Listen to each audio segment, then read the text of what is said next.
já nos conhecemos, mas vale lembrar mais uma vez, eu sou Renata, sua professora de língua portuguesa, trabalhando conteúdos do 5º ano. Para nossa aula de hoje, o tema é uma prosa sobre versos. Vamos falar de poesia, de poemas. E para isso, a sua atenção é muito importante, vale recordar todas essas dicas. Vamos lá. Tenha bastante atenção, faça seus registros, use a tecnologia a seu favor, pesquisando, anotando, faz um print da tela se necessário, realize as tarefas solicitadas ao final da videoaula. Isso vai ajudar no seu aprendizado. Vamos começar contextualizando e refletindo. Você sabe identificar um poema?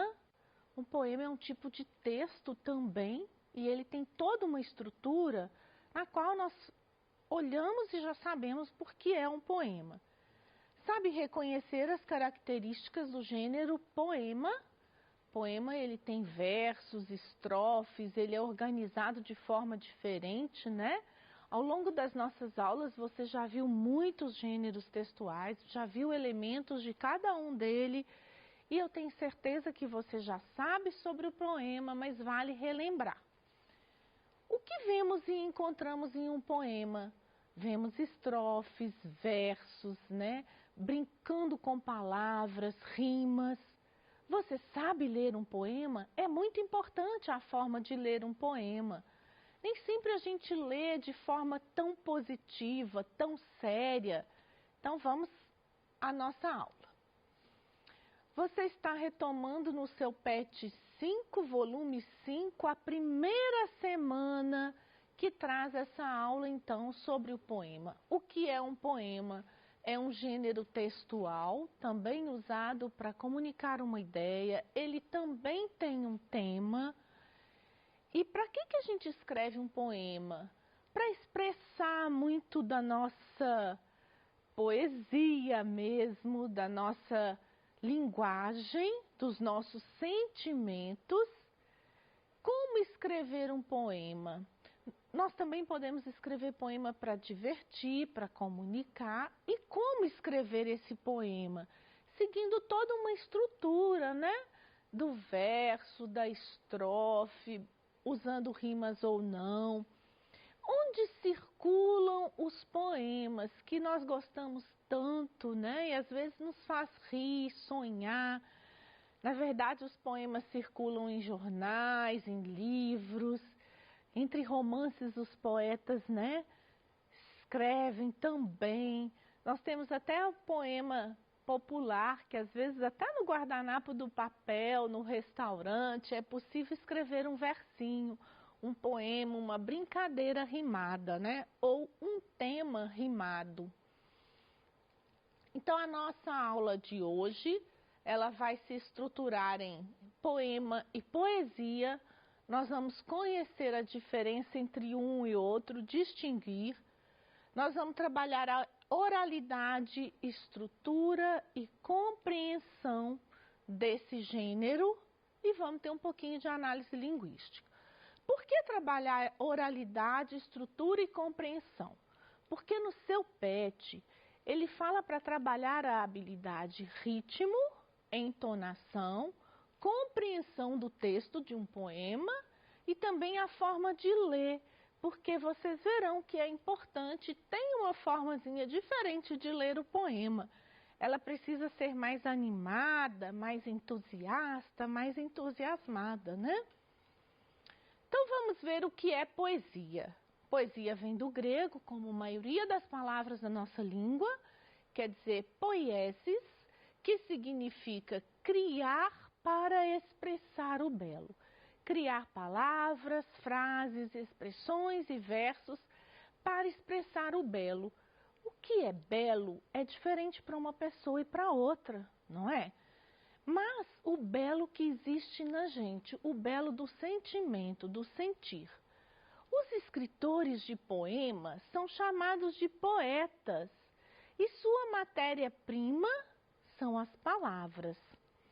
Mas os escritores de poesias também podem ter a matéria-prima, o sentimento, né? O brilho, o encantamento, e vocês conhecerão por quê. Então vamos ver a diferença de poema e poesia. Poema é o gênero textual literário, o texto escrito, organizado em estrofes, versos, rima. O poema é visual, eu vejo ele ali e sei dizer que é um poema. E o que é a poesia? É o clima, o tom, o estilo, a linguagem, é essa beleza, é o sentir, é o encantamento, quase sempre aquilo que não é palpável ou que não é visual, não é? Mas muitas vezes o que podemos sentir. Veja como é importante a estrutura para identificar o que é um poema. Vamos lá nessa estrutura. O poema, ele apresenta versos. Então vamos ver o que é verso. É o conjunto de composições poéticas e cada uma das linhas de um poema. Cada linhazinha eu chamo de verso. O poema, às vezes, ele tem algumas linhas consecutivas, solta um espaço, outras linhas, aquele conjunto de linhas eu vou chamar então de estrofes, que normalmente são organizadas de 4 em 4, alguns outros tipos de poema de 2, de 1. Então vamos ver. Então, olha, o conjunto de composições poéticas, cada uma das linhas de um poema é o que chamamos de verso. Estrofes é a divisão do texto poético, como ele divide, formada por um determinado número de versos que apresentam ou não rimas entre si. O que são as rimas? Combinação sonora, a uniformidade de som na terminação de 2 ou mais vocábulos. O fonema da palavra, aquele sonzinho que produz, né? Normalmente com as mesmas sílabas, ou não com a mesma sílabas, já que a nossa língua tem pronúncias diferentes, mas com a mesma sonoridade, a mesma pronúncia, e vocês verão isso de pertinho. E nós temos o ritmo, que é a medida da pausa, da cadência, porque nem sempre o poema eu leio a frase, a pontuação certinha. Muitas vezes eu posso ler o poema mais rápido do começo, por isso que quase nunca ele tem uma pontuação assim enfática, né? Ou não tem a vírgula, a marcação, porque o poeta vai dar o tom, dar esse ritmo.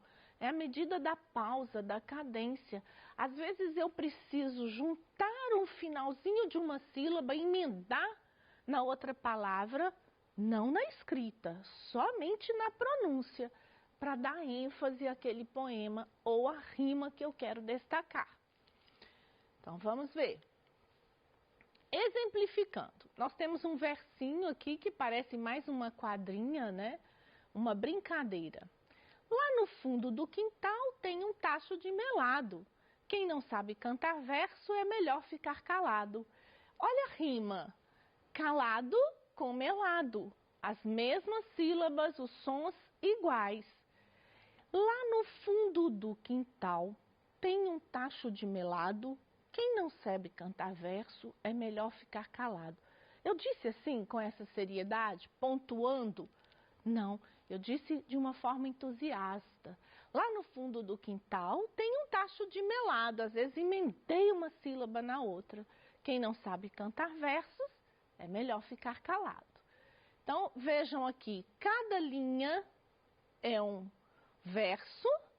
Esse verso está organizado numa estrofe com 4 linhas, 4 versos, as rimas e o ritmo, eu que dei o meu ritmo na minha leitura.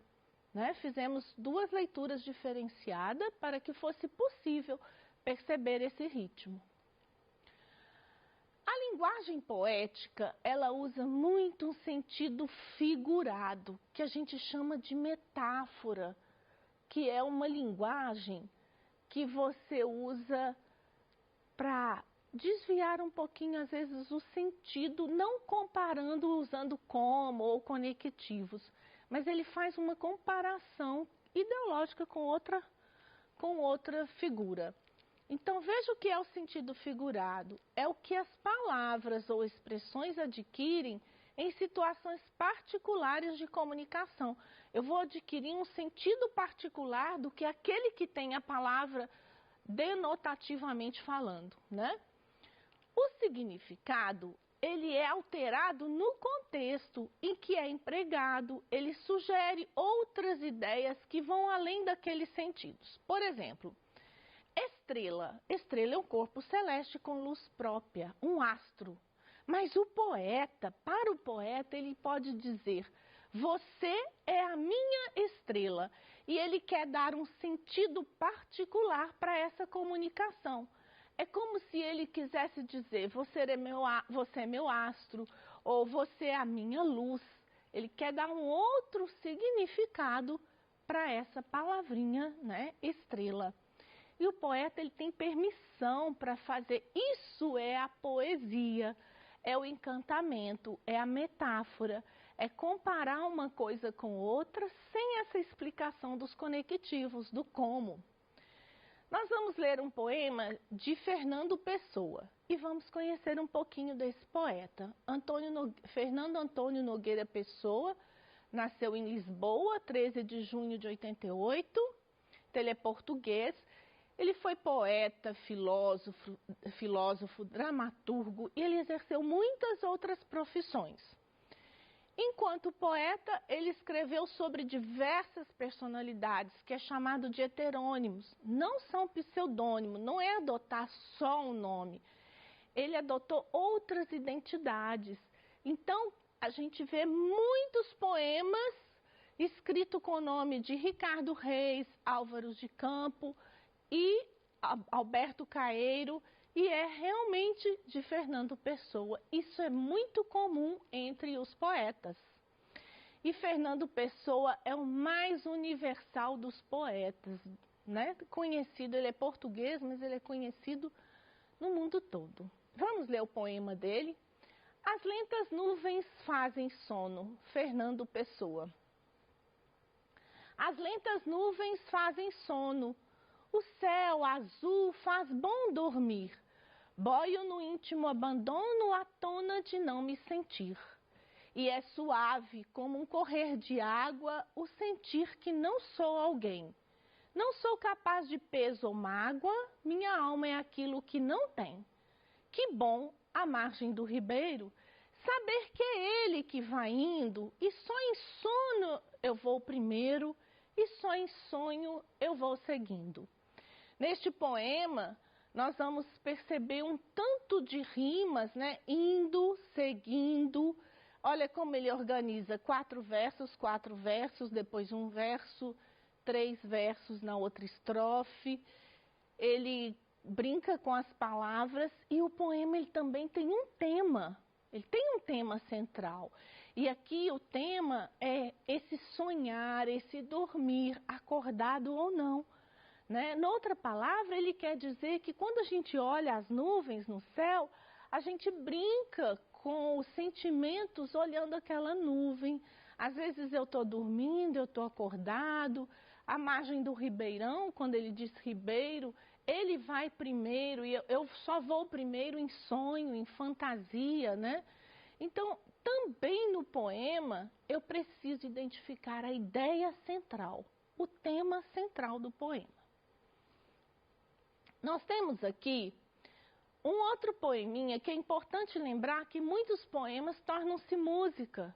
Essa é uma música muito conhecida e interpretada pelo Tim Maia.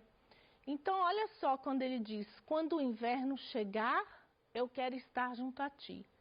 Pode o outono voltar, que eu quero estar junto a ti. Porque é primavera, te amo. É primavera, te amo, meu amor. Trago esta rosa para te dar, meu amor. Hoje o céu está tão lindo, vai chuva. Olha, ele diz de elementos da primavera. Na primavera costuma ter chuvas, né? Eu achei interessante a forma que retratou com elementos, o sol, insetos, a polinização das flores, a chegada das flores com a primavera. E eu trouxe esse poema não só para mostrar que ele pode tornar-se uma música, mas para que vocês percebam a forma diferente de fazer a rima. A rima desse poema é marcado nos versos que se repetem. Eu quero estar junto a ti, que eu quero estar junto a ti. Primavera, primavera, te amo, né?